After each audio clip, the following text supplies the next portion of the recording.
Buen día para todos y para todas. Este es ya nuestro cuarto video. Primero hablamos de salud, luego de salud sexual, luego educación y nuestro cuarto video habla sobre el derecho al trabajo. El derecho al trabajo en Colombia, en general, todos sabemos que tiene serias falencias, hay unas graves precarizaciones laborales, tenemos que empezar a hablar de intermediación, de tercerización laboral, lo cuales afectan al trabajador colombiano promedio. Eso es una realidad colombiana bastante desastrosa, los niveles de informalidad están por los cielos y el desempleo eh, como nunca antes lo habíamos visto, estaban en límites que nunca habíamos llegado antes. Pero entonces, ¿qué sucede con el derecho al trabajo para las personas migrantes? Que incluso ya podemos empezar a hablar una línea fina, podemos empezar a hablar de una línea muy fina entre el derecho al trabajo y la esclavitud forzada en estos momentos, cuando hablamos de las personas migrantes que están vinculadas al derecho al trabajo en nuestro país. Entonces, bien, el derecho al trabajo se considera un derecho fundamental en Colombia por medio del artículo 25, en el cual se prevé que es una obligación social del Estado y el Estado debe propender a través de políticas públicas para que se den condiciones dignas y justas. Aquí empezamos a hablar de un concepto bastante particular que nos lo regala la OIT con respecto al trabajo decente. ¿Qué es el trabajo decente? Es poder tener un contrato laboral en condiciones dignas, justas, que seamos respetados en el entorno laboral, que tengamos condiciones de trabajo garantes fuera y dentro de nuestro trabajo. Es decir, que si estamos haciendo trabajo remoto también tengamos los mismos derechos que cuando estamos en nuestra oficina. O sea, el tema del trabajo decente es un tema que ha venido desarrollando la línea de la OIT a través de convenios, de recomendaciones, pero que en nuestro país las ratificaciones han ido un poquito lentas de estos convenios, pero igual desde siempre a través de diferentes acciones constitucionales se ha entendido que el derecho fundamental del trabajo es un derecho que aplica para todos y para todas. Eh, el Ministerio del Trabajo indicó que los migrantes de Colombia tienen derecho a realizar, o sea, a trabajar por medio de un contrato de trabajo. Entonces, ¿qué significa que un migrante, una persona migrante tenga un contrato de trabajo? Es decir, pueden recibir un salario, pueden estar afiliados al sistema de seguridad social, lo cual subsana de manera inmediata el derecho a la salud, porque si tú estás cotizando, puedes acceder al derecho a la salud, puedes acceder a las pensiones, a las ARLs, etcétera. También tener un contrato de trabajo implica poder cotizar a las cajas de compensación, eh, implica poder afiliarse a una organización sindical. ¿Qué sucede? Nosotros muchas veces pensamos que las personas migrantes, por el hecho de ser migrantes, no pueden acceder a algunos derechos. No, error. Las únicas limitaciones que tienen los derechos de los migrantes es con respecto al tema del voto, con respecto a los derechos políticos. Las personas migrantes en Colombia, los extranjeros, no pueden votar para las elecciones nacionales, ni departamentales, ni tampoco las municipales. Es decir, para todo el resto de los derechos, los migrantes tienen los mismos derechos que los colombianos, y eso incluye las organizaciones sindicales. Ellos pueden ejercer a total disposición su derecho a la libertad sindical, afiliarse a un sindicato e incluso llegar a posiciones de poder en ese sindicato si así las dinámicas del sindicato lo permitieran. Entonces, eso conlleva tener un contrato de trabajo para una persona migrante. Si bien el derecho al trabajo es desarrollar alguna labor inherente para recibir un pago o una retribución, en Colombia, nuevamente, el derecho al trabajo depende para las personas migrantes de su estatus migratorio. Entonces viene la pregunta del millón. ¿Qué dificultades tienen las personas migrantes para acceder plenamente al derecho al trabajo en Colombia?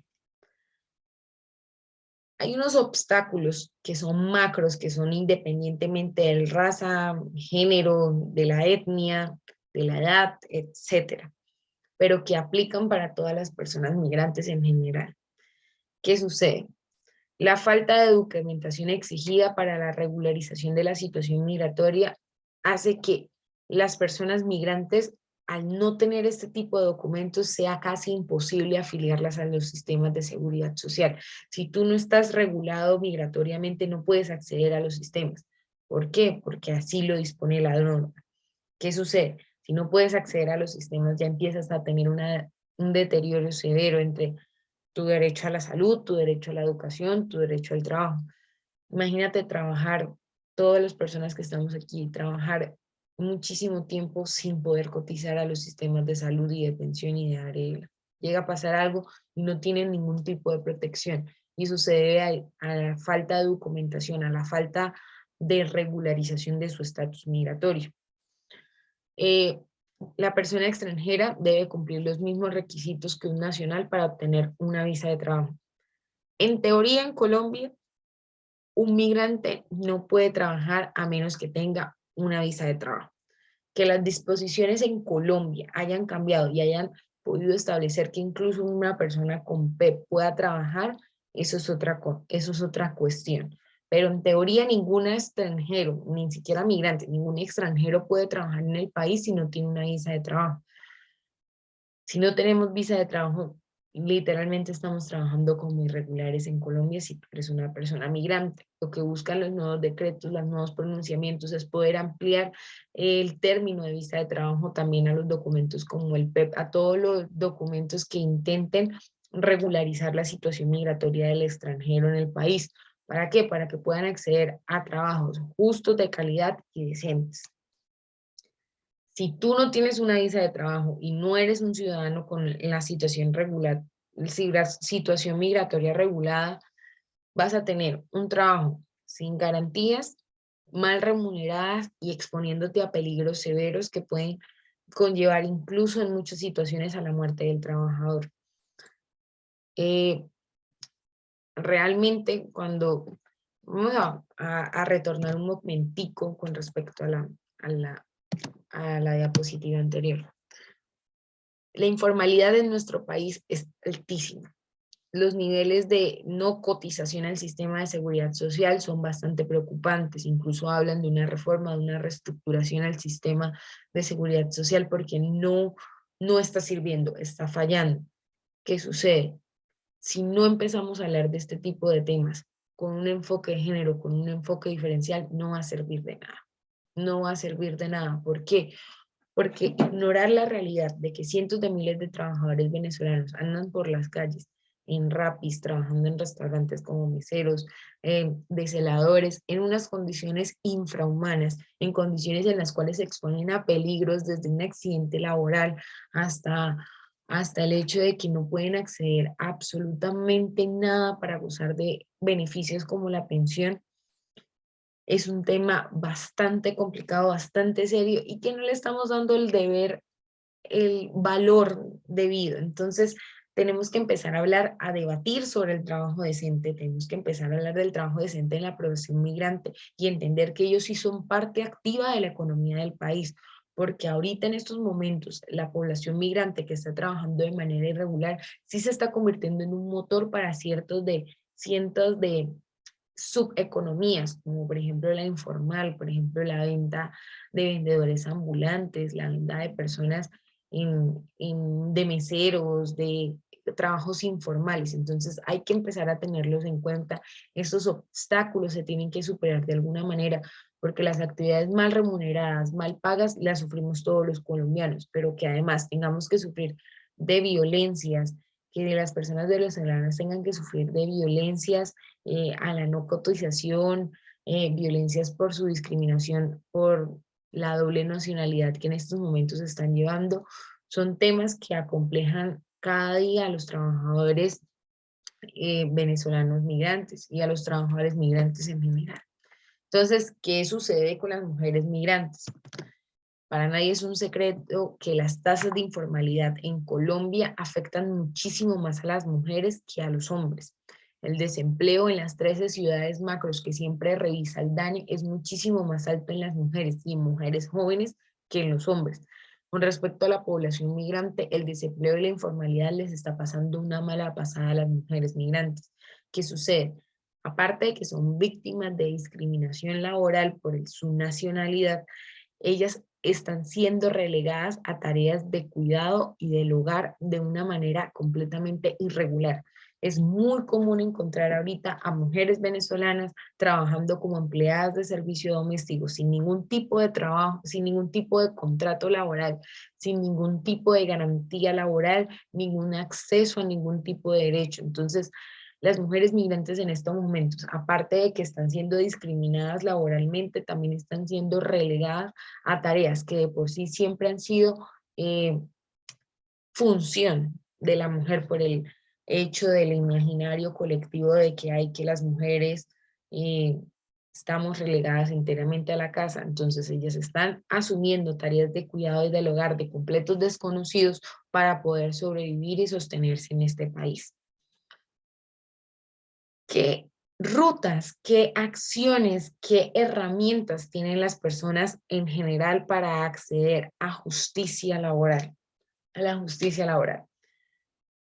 Para acceder a como ese tipo de ayudas, tenemos como unas 3 macros que siempre vamos a explicar, que siempre vamos como a determinar. La primera es la querella laboral. La querella laboral se puede hacer ante el Ministerio del Trabajo, desplazándose el trabajador a las instalaciones y poniendo la querella. También lo pueden hacer vía web, pero es importante resaltar, la querella laboral solamente se da si hay pruebas sostenibles de que hay un contrato laboral.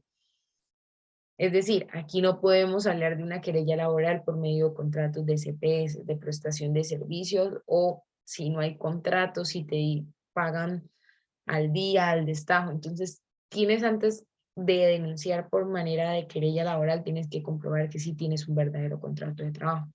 También podemos imponer, las personas migrantes también pueden interponer acciones de tutela. Están en su completamente derecho, pueden incluso pedir que se les reconozca un contrato laboral cuando en realidad hay una CPS y están incurriendo una relación laboral. Todo eso lo tienen también derecho los colombianos, tanto lo tienen las personas migrantes en este momento. Por último, también pueden acudir a ayuda jurídica. ¿Qué sucede? También pueden acudir a ayuda jurídica, por ejemplo, a los consultorios jurídicos de las universidades que tengan las facultades de derecho y también a organizaciones sin ánimo de lucro. Ahí empiezan a jugar un factor fundamental los centros de atención laboral. Si no lo conocen, son centros en los cuales se presta atención jurídica laboralmente para todos los trabajadores y ellos están en la obligación de atender casos por población vulnerable migrante. Por último, eh, todas estas entidades, las que mencioné, y todas las entidades que están vinculadas con el sector laboral, están obligadas a prestar servicios con enfoques diferenciales de género y enfoques de población vulnerable. Es decir, para hablar de ayudas laborales tenemos que empezar a formar a los trabajadores que, valga la redundancia, están vinculados laboralmente a estas entidades porque son aquellos los únicos que pueden brindar asesoría y asistencia jurídica laboral a los trabajadores migrantes. Entonces, no siendo más, me despido de este cuarto video. Es como el más cortico, espero que haya sido un poquito más claro. Espero que les haya empezado a dar ideas sobre el tema del trabajo en Colombia y sobre cómo afecta exponencialmente a las personas migrantes y sobre todo a las mujeres migrantes. En el siguiente video ya empezaremos a hablar de los riesgos más comunes que tienen las personas migrantes cuando llegan a un país completamente desconocido. Hasta luego.